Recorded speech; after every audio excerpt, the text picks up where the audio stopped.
All right, guys, well, I'm back today with an impressive little, I guess you would say, snub-nosed single-action revolver, the Heritage Barkeep. I've been eyeballing this thing ever since I saw it appear online, and I am thoroughly impressed with how it actually performed down at the range. If you follow the channel, you'll know I'm a huge fan of Heritage single-action revolvers. I've shot a lot of them, and I believe this is the 5th or 6th one that I've taken out to the channel and shot, and about the 4th or 5th one I own. I have to go back and dig through my collection. They're so appealing because they're functional, reliable, yet they're affordable. A lot of them come in at really good prices. Most of them are sub $200. You can even find a lot of the used ones for under $150 depending on where you're looking. And some of even the new revolvers, if you find them for the right prices on the right sales, you can even get them cheaper than that. This is one of the ones I've had in the collection for a very long time. I actually picked this one up used from American Pawn and Gun located in Monroe, North Carolina.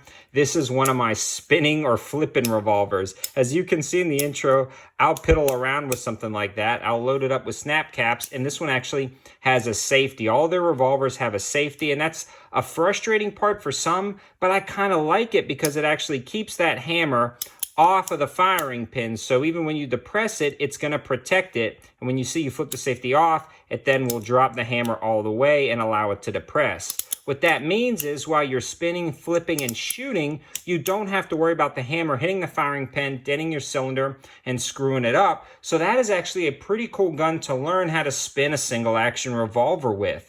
So if you're in the cowboy action shooting or riding around, I've seen people ride around on horses and shoot balloons out with blanks. Something like this would be a great practice gun to learn on. Because that safety disengages the hammer from hitting the firing pin, you can dry fire this forever and forever. Now, I don't want to get too hung up on this. I really want to talk about the Barkeep. Now, the Barkeep has the same advantages of those more traditional .22 revolvers.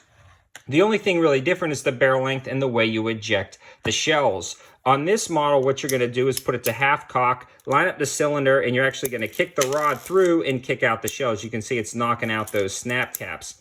So that is pretty convenient on this single action revolver. This one is even more classic. What you're going to do is open up that gate, put it to half cock, and you're actually going to use the provided tool to ram down in, and you're going to knock out those shells that way. Something like this, guys, to me is a novelty, a fun gun with almost no practical purposes other than what I talked about before. A good training gun for somebody new into shooting, they can just plink with it. Or a spinning gun or a flipping gun to learn on. And this is where I want to give a huge shout out to American Pawn and Gun again, because they actually donated this Barkeep to the channel and they're carrying these in stock. So if you happen to be in Monroe, North Carolina, swing by and check them out. They are a Heritage .22 long rifle revolver dealer, so they're always going to be getting some in. They have that Davidson's lifetime warranty. They come in cheaper than MSRP, and if you tell them 704 Tactical sent you over, you can actually save yourself $20 off the price they have on the shelf for those local guys who actually show up to the store. So if you're in the area, swing by American Pawn and Gun, tell them 704 Tactical sent you over, and they'll hook you up with some deals. Now this one, about the only complaint I had with this revolver was the fact that it looks like the front sight is canted ever so slightly. It may be hard to pick up on camera, but both I and my cameraman noticed. I may take a rubber mallet and whack it. I'm not too concerned.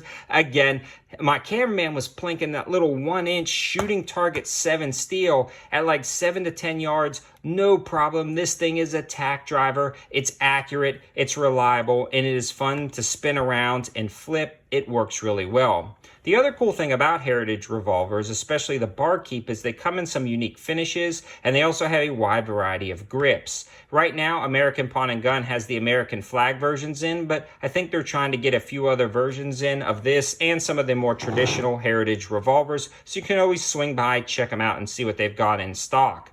I kind of like the wood grips a little bit better than the American flag grips, and they have some very nice texturing. And the other cool thing is Heritage's website, you can actually buy the grips for a very, very reasonable price, or you can hit up Amazon and buy some as well. They've got fake pearl grips. I mean, they've got colored grips. They've got wood grips, engraved grips, whatever you can think of. It's really easy to swap out with a simple flathead screwdriver, and you are good to go on that guy.